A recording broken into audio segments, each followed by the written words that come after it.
Celebrities కూడా అప్పుడప్పుడు వివాదాల్లో చిక్కుకుంటూ ఉంటారు. తాజాగా ప్రముఖ నటుడు శ్రేయాస్ తల్పడే అలానే దొరికిపోయాడు. హిందీలో పలు చిత్రాల్లో నటించిన ఇతను పుష్ప 2 హిందీ వర్షన్ అల్లు అర్జున్ పాత్రకు డబ్బింగ్ కూడా చెప్పాడు. ఇప్పుడు ఇతడిపై పోలీసులు కేసు పెట్టారు.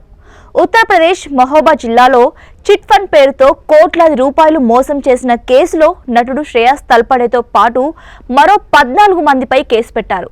దాదాపు 10 ఏళ్ల నుంచి భారీ కుంభకోణానికి పాల్పడినట్లు ఆరోపణలు వస్తున్నాయి.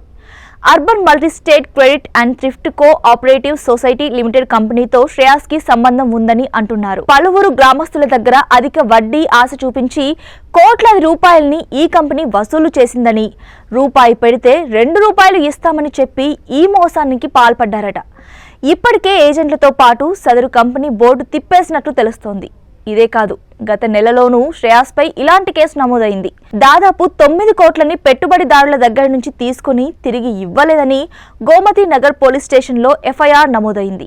అంతకుముందు హర్యానాలోని సోనిపట్లోనూ శ్రేయాస్పై మల్టీలెవెల్ మార్కెటింగ్ స్కామ్లో కేసు నమోదైంది.